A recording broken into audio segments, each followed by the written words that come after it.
ጤና ይስጥልን እንደምን አላችሁልን የቻናላችን ቤተሰቦች እናንተ የኢትዮ ትረካ ነው።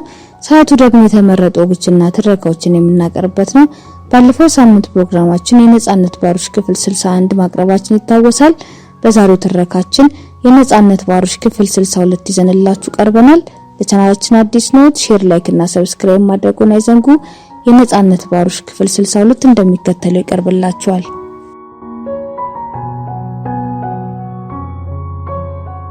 ሰላም ወዳዱ የኤርትራ ጭቁን ህዝብ በላዩ ላይ ያንዣበበበትን የጦርነት ዳመና ተገፎለት የሰላም አየር ሲናፍቅ ይኸው 9 ወር ሞላው።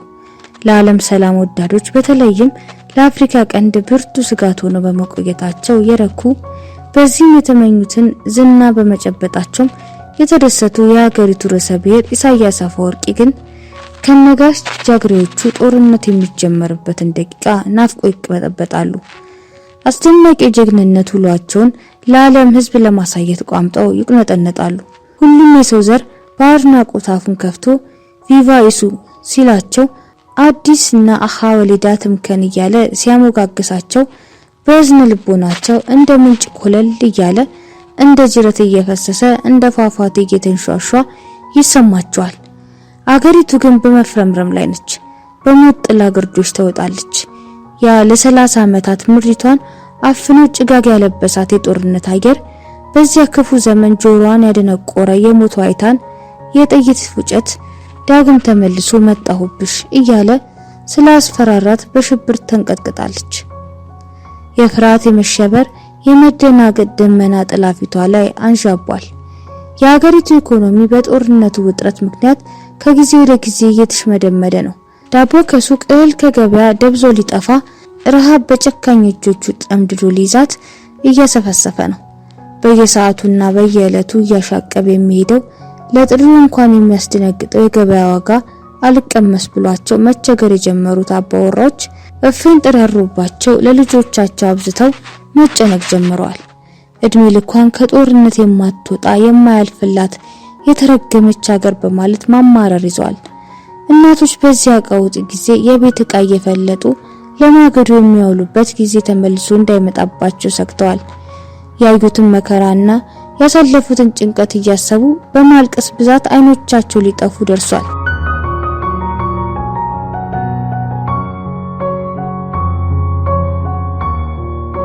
ሆኖም አሳዛኙና አሰቃቂው ክስተት እንደተፈራው እውን ሆነና ፊሽካው ተነፋ። በመጀመሪያው ኢሳያስ ነበር። ኢሳያስም ጦርነት ነበር። ጦርነትም ኢሳያስ ሆነ። በተረገዘ የጦርነት ደመና በ9ኛ ወሩ ላይ ዶፉን አወረደው። በ10 ሺህ የሚቆጠሩ ምስኪኖች የጭቁን ህዝብ ልጆች በማያውቁት በማያገባቸው ጉዳይ ለአሳፋሪ ወረራ፣ ለአሳፋሪ ጦርነት፣ ለአሳፋሪ ታሪክ በከንቱ ምሽግ በልቷቸው ጸጥ አለ። በወጡበት ተደፍተው ደማቸው ደመ ከልብ ሆነ ቀረ። እናት በልጆቿ ደም በልጆቿ ከንቱና አሳፋሪ ሞት በልጆቿ ዋይታ እልል በይ ተብላ ተፈረደባት። በየአውራ ጎዳናው የዘንባባ ቅጠል ታቅፈሽ ፈንዲሻ እየበተንሽ ጨፍሪ ተብላ ታዘዘች። ለመኖር ስትል የግዷን አደረገችው። እዚያ ልጆቿ ለከንቱ ዓላማ ይረክፋሉ። እሷ ደግሞ እዚህ ከውስጥ እያለቀሰች ከላይ ለከንቱ ትስቃለች።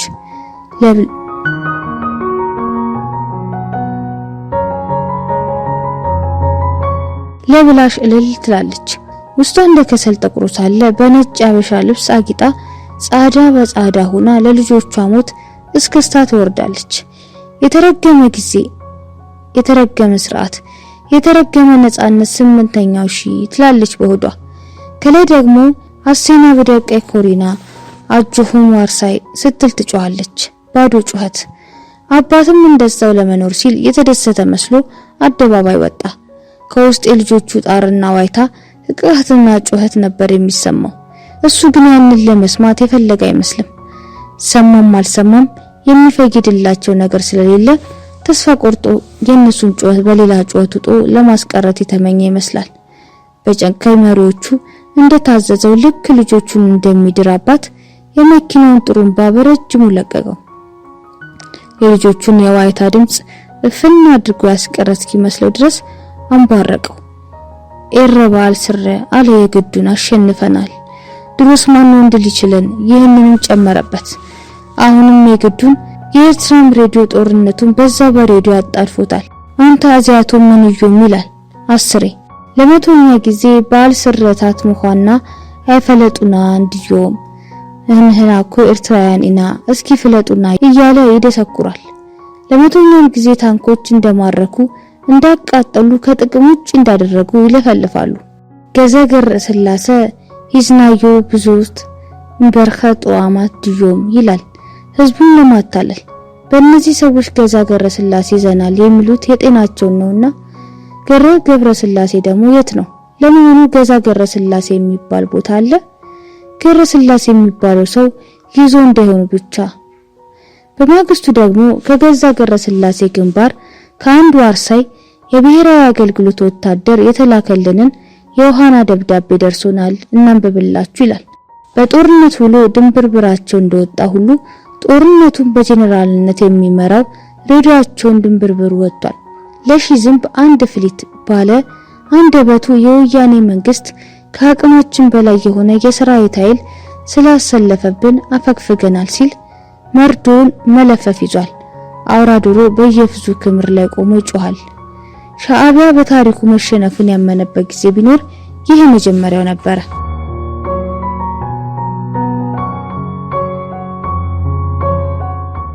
እነሆ ባድመ በኢትዮጵያ መከላከያ ሰራዊት እጅ ገባች።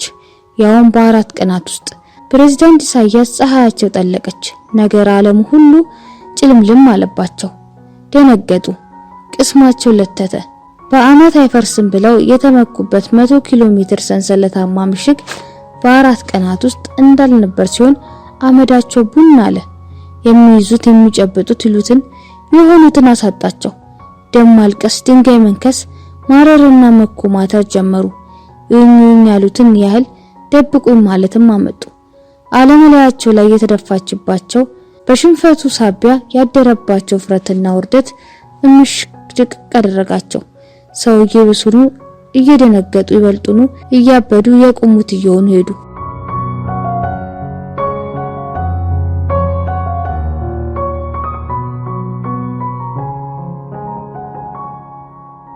ወዲያ ያወጡትን ፍርምባ ባይዋጥላቸውም እቺ በትረ ስልጣናቸው ግን እንደጨበጧት መሰንበት ፈለጉ። ይበልጥ አሁን ጣመቻቸው። እኛ የሰላሙን ውል ተቀብለናል። ከባድመም የኢትዮጵያ ሰራዊት እንደ ቅጠል ሲረግፍ አሳዝኑን ሌላ እልቂት በመከሰቱ በፊት ወጥተናል። ስለዚህ የወያኔን መንግስት ያዙልን በማለት በውድቀት ሌሊት ስልክ መተው ለተባበሩት መንግስታት ምጥንታቸውን አቀረቡ። አልታመኑምና የሰላሙን ውል መቀበልክን ፈርመህ አረጋግጥልን ተባሉ። ወዲያውኑ በእጃቸው የተፈረመ ደብዳቤ ላኩ። ለአሜሪካ ምን እስከሆነ እየጠበቅሽ ነው ብለው የድረሽልኝ ለቅሶ አለቃቀሱባት። አይዞ ምን ጊዜም ከጎንነን የሚል መልስ ተሰጣቸው። ሰውየው ማንንም ባያምኑ ተስፋ ከማድረግና በመጨረሻውም ከማየት ሌላ ምርጫ አልነበራቸው። ፕሬዝዳንቱ ከቢሮአቸው ድረስ ያስቀመጡትን የውስኪ ጠርሙስ በብስጭትና በተስፋ መቁረጥ ሲያንደቀድቁት ነው ያሉት። ሆኖም አልሰከሩም። ለምን እንዳልሰከሩ ግን ሊገባቸው አልቻለም። ምናልባት ንዴቱና ብስጭቱ ይሆን የሚያተነው? ሲጋራው ግን ጉርቷቸዋል። በላይ ነበር የሚያቦኑት። ወይኔ እነዚህ ቅማላ ማጋሚዎችና እነዚህ አህዮች ካዋረዱኝ። አሁን ምን ተሻለኝ?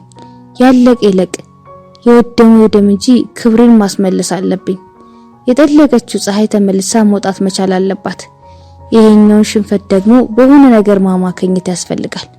አንዳንድ አዋጊ ጀነራሎች እኔን ከርተው ከወያኔ ጋር ተመሳጥረው ጉድ እንደሰሩኝ ማስወራት አለብኝ።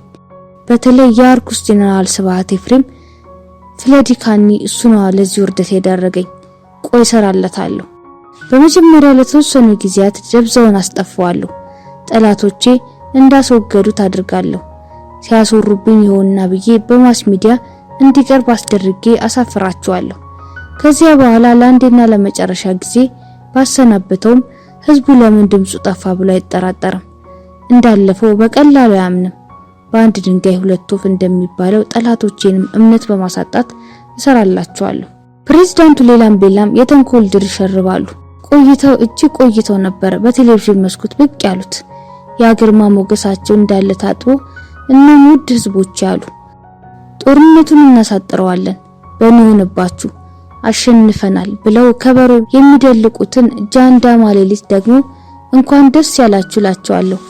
አስቂኝም አሳዛኝም ትዕይንት ነበር። ኤርትራ ተተራምሳለች። ምድሪቱ በጦርነት አየር ታፍናለች። የሰው ፊት ፈገግታ ርቆታል። የሁሉም አፍንጫ የጦርነት የረሃብ የቸነፈርና የእልቂት አየር ይሸታል።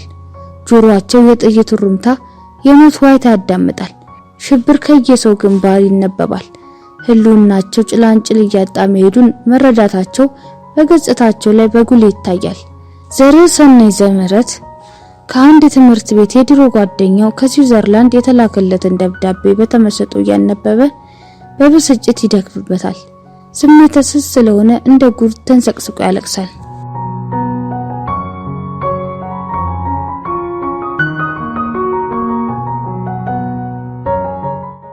ውድ ጓደኛዬ ዘርዕሰናይ እንደምን አለ? አልጊታስ እንዴት ነች? አሁንም ዘሬዋንን የምትልህ እስቲ ሳምልኝ። ወንድም ዓለም ከአዲስ አበባ ርዕሰዬ ነው የሚወጣው በአንድ ቀን የጻፍኩልህ ደብዳቤ ታስታውሳለህ? መቼስ አዲስ አበባ ነፍሴ ምን ጥቅ እስክትል ድረስ ነበር የምወዳት። ህይወት ግን አስቸጋሪ ነች። ለማንም ደንታ የላትም። ባሰብከው ሳይሆን ባሰበችው መንገድ ነው የምታስኬድ። እሷ እንደፈቀደችው ነው የምትዟዟረው። እናም ይኸውልህ በኢትዮ ኤርትራ ግጭት ሳቢያ እያልኩኝ ያችን የማልጠግባትን ለምለም ከተማን ጥዬ ለመውጣት ተገድጃለሁ። እግዚአብሔር ረድቶኝ ከ3 ቀን በፊት ስዊዝ በሰላም ገብቻለሁ። ከአዲስ አበባ እንዴት እንደ አንድ ኢትዮጵያ ዜጋ ሾልኬ እንደወጣሁ አትጠይቀኝ። ታሪኩን አንድ በአንድ ባጫውት በድፍረት ትደነቅ ነበር። እረ መብረቅ የወደቀብህ ያህል ትደነግጥ ነበር። ፈሪ አልነበርክም ወይ ትለኝና ይሆናል። ምን ታረጋዋለህ? አንዳንዴ እኮ ችግር ቆራጥ ያደርጋል።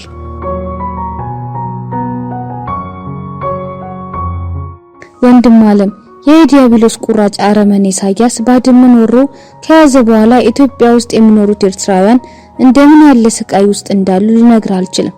ቃላቶችም የሉኝም። ኤርትራዊ ሆነ መፈጠርን የምትጠላበት ጊዜ ደርሰናል። እኛ ኤርትራውያን በተለይ ከለውጡ ወዲህ ኢትዮጵያ ውስጥ መኖር የመረጥነው ሀገራችን ጠልተን ሳይሆን አንዳንድ ጥቂት ተምክተኞች ኢትዮጵያን እንደሚሉት ለጥቅም ሲባል ሀገሪቱን ለመመዝበር ፈልገን አይደለም። የሰው ልጅ ከሁሉም በፊት ነፃነቱን የሚፈልገው ነፃነታቸውን ሸጠው በባርነት እየተረገጡ ወርቅ ለማግበስበስ የሚሯሯጡ አንዳንድ ሰዎች ሊያጋጥሙን ይችላል። የሰው ልጅ በባህሪው ግን ቅድሚያ የሚሰጠው ግላዊ ነፃነቱን ነው። ከሁሉም በፊት ክብሩን ያስቀድማል። እኛ ኤርትራውያን ሀገራችን ውስጥ ነፃነት የለንም። በሰላም ወጥተን በሰላም መግባት አንችልም። እንደየአቅማችን እንደየፍላጎታችን ሰርተን የዕለት ጉርሳችንን እንኳን ማግኘት አልታደልንም። በሻዕቢያ የተነሳ የነፃነታችን ተጠቃሚዎች መሆን አልቻለም። አሁንም ከገዢዎች መዳፍ አልወጣንም። እንዳለመታደል ሆኖ እስካሁን ገዢ እንጂ መሪ አላገኘንም። ዛሬም በአምባገነኑ ፈላጭ ቆራጭ የሻዕቢያ መንግስት መዳፍ ውስጥ ወድቀን በጦርነት የምንረገጥ ካለምንም ማስረጃ የምንታሰር የትም ተደፍተን የምንቀር በአጠቃላይ ሰብአዊ መብታችን ከማንኛውም ጊዜ በለጠ ተገፎ እሪ የምንል ጭቁን ህዝቦች ነን። ለዚህም ነው የስደት ኑሮ መግፋት ላይ ያለ ነው። ለዚህም ነው እናት ጠፍታባቸው ድንብርብራቸው ወጥቶ በፍርሃት እየጮሁ እንደሚባትቱ ጫጩቶች ተበታትነን የምንጮህ። ወንድም ዓለም የታገልነው ደምና አጥንታችን የከፈልነው መተኪ የሌላትን አንድ ክቡር ህይወታችንን የሰዋነው ለእውነተኛ ነፃነት ነበር። ሆኖም ግን ነፃነታችን ከአናታችን ላይ ወጥቶ እንደ ልብ የሚፈነጭበት ሻዕቢያ ተረግጦ የበይ ተመልካች ሆነን የነፃነታችን ባሮች ሆነናል። በባዕዳውያን ገዢዎችም ይደርስብን የነበረው መከራና ግፍ አንገፍግፎ ለነፃነታችን ለመብታችን ስንል በቆራጥነት ስንዋደቅ ባሳየነው አኩሪ ገድል በዓለም ዘንድ እንዳልተደነቅን ሁሉ ዛሬ ሻዕቢያ በሚያራምደው እኩይ ተግባር የተነሳ ወራሪዎች፣ አሸባሪዎች የጎረቤቶቻቸውን ሰላም አደፍርሶባቸው ጸረ ሰላም ስንባል በእውነቱ የሚያሳዝን አንገት የሚያስደፋ የታሪክ መጥፎ አጋጣሚ ነው። ደቡብ አፍሪካ ከአፓርታይድ በተላቀቀች ማግስት የጎረቤቶቿን ጭቁን ህዝቦች ጠርና ሰላም ነሽ ብትባል ኖሮ ምን ነበር የሚሰማ? ወደ ስዊዝ ልመጣ አካባቢ አንዱ ዋልጌ ምን አለ መሰለ፣ እናንተ ጉረኞች ከባድመ ወጣን ማለት ፀሐይ ለዘላለም ጠልቃለች ማለት ነው ብላችሁ ትጎሩ፣ ይሄው አሸነፍናችሁ። እኛ እንደናንተ ጉረኞች አይደለንም፣ የተግባር ሰዎች ነን አለኝ። እኔም ቀበል ላልኩና መጀመሪያ ነገር ፀሐይ ምናምንቴ ብሎ የጎረረው ሻዕቢያ እንጂ የኤርትራ ህዝብ አይደለም። የተሸነፈውም ሻዕቢያ እንጂ የኤርትራ ህዝብ አይደለም። እንድታውቀው እሺ። አንድ ህዝብ ሊያሸንፍ አይችልም። ህዝብ እንደ ህዝብነቱ ተሸናንፎ ማያውቅም። ማንንም ህዝብ ለሀገሩ ጀግና ነው። ሻዕቢያ ሊሸነፍ የቻለው የቆመላት ዓላማ እርካሽ ያካሄደው ጦርነት ኢፍትሃዊ በመሆኑ ነው። የኤርትራ ህዝብ አሸንፏል። የኤርትራ ህዝብ አሸንፈናል ብላ የምታስብ ከሆነ አንተ በእውነቱ ደደብ ነህ አልኩት። ለነገር አይደለም እኔ ጋር የመጣው ቀጠለና ሻዕቢያ በመሸነፉ አላፈርክም? እኔስ እጅ ጥፍር ውስጥ ተጠቃለህ የምትገባ መስሎኝ ነበር አለኝ። ነደድኩ። አእምሮ ካለ ስማ፣ ሻዕቢያ በመሸነፉ እንዲያውም ካንተ የበለጠ እኔ ደስተኛ ነኝ።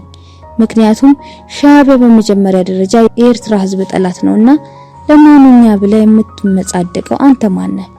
ኢትዮጵያን ተወካይ ማን አደረገ? ይባስ ብሎ ካሁን በኋላ ጭራሽ እናንተ ማየት አንፈልግም። በኢትዮጵያ በኤርትራ መሃል እርቅ ይወርዳል ተብሎ አይታሰብም አለኝ። ሞኝ ነው ብዬ ዝም አልኩት። እኛ የኢትዮጵያ ገዢዎች ለ60 ዓመታት ያህል ስንረግጥ፣ ስንታሰር፣ በናቡልጋ ስንቃጠል፣ በታንክ ስንጨፈጨፍ ኖረናል። የ30 ዓመቱ ቂማችን ግን ከገዢዎች እንጂ ከኢትዮጵያን ወንድሞቻችን ጋር ስላልነበር ልክ በነጻነታችን ማግስት ለመተቃቀፍ በቅተናል። አሁንም የኢትዮ ኤርትራ ህዝብ ተቃቅፎ መኖር የሚጀምረው ልክ ሻዕቢያ የወደቀለት ነው። አንተ እንደምታስበው አንድ ህዝብ በጅምላ ተጠያቂ ቢሆን ኖሮማ ከአንድ ዓመት የባድመ ግጭት የ30 ዓመቱ ቂም ስር አይሰድም ወይ? ወንድም ዓለም ምንም ይሁን ምን የስደት ጥሩ የለውም ይባላል። እኔ ግን ኢትዮጵያ ውስጥ ይኖር የነበሩትን ኤርትራውያን ስደተኞች ነበሩ ማለት ይቸግረኛል። የዛሬውን ያድርገውና ኢትዮጵያ ሁለተኛ ሀገራችን ነበረች። ኤርትራ ውስጥ ያሉ ዜጎቻችን ያለምንም በቂ ምክንያት ይታሰራሉ፣ ይረሸናሉ። ማንም የሻዕቢያ ባለስልጣን ከመሬት ተነስቶ ያንጓጥጣቸዋል። ኢትዮጵያ ውስጥ ግን ዝንባችን እንኳን እሺ የሚል አልነበረም። ከጭቁን የኢትዮጵያ ህዝብ ጋር በሰላም ተቃቅፈንና ተፋቅረን ነበር የምንኖረው።